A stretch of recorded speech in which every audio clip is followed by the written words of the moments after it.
യേശുവിന്റെ പുനരുത്ഥാനം.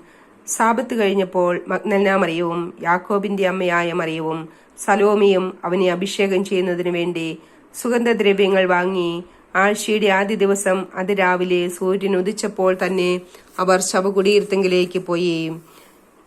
അവർ തമ്മിൽ പറഞ്ഞു, ആരാണ് നമുക്ക് വേണ്ടി ശവകുടീരത്തിന്റെ വാതിൽക്കൽ നിന്ന് കല്ലുരുട്ടി മാറ്റുക? എന്നാൽ അവർ നോക്കിയപ്പോൾ ആ കല്ലുരുട്ടി മാറ്റിയിരിക്കുന്നു. അത് വളരെ വലുതായിരുന്നു താനും. അവർ ശവകുടീരത്തിനുള്ളിൽ പ്രവേശിച്ചപ്പോൾ വെള്ളവസ്ത്രം ധരിച്ച ഒരു യുവാവ് വലതു ഭാഗത്തിരിക്കുന്നത് കണ്ടു. അവർ വിസ്മയിച്ചു പോയി. അവൻ അവരോട് പറഞ്ഞു, നിങ്ങൾ അത്ഭുതപ്പെടേണ്ട. കുരിശിൽ തറയ്ക്കപ്പെട്ട നസ്രായനായ യേശുവിനെ നിങ്ങൾ അന്വേഷിക്കുന്നു.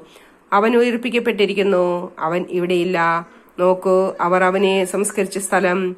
നിങ്ങൾ പോയി അവന്റെ ശിഷ്യന്മാരോടും പത്രോസിനോടും പറയുക, അവൻ നിങ്ങൾക്ക് മുൻപേ ഗലീലയിലേക്ക് പോകുന്നു. അവൻ നിങ്ങളോട് പറഞ്ഞിരുന്നത് പോലെ അവിടെ വെച്ച് നിങ്ങൾ അവനെ കാണും. അവർ ശവകുടീരത്തിൽ നിന്ന് പുറത്തിറങ്ങി ഓടി.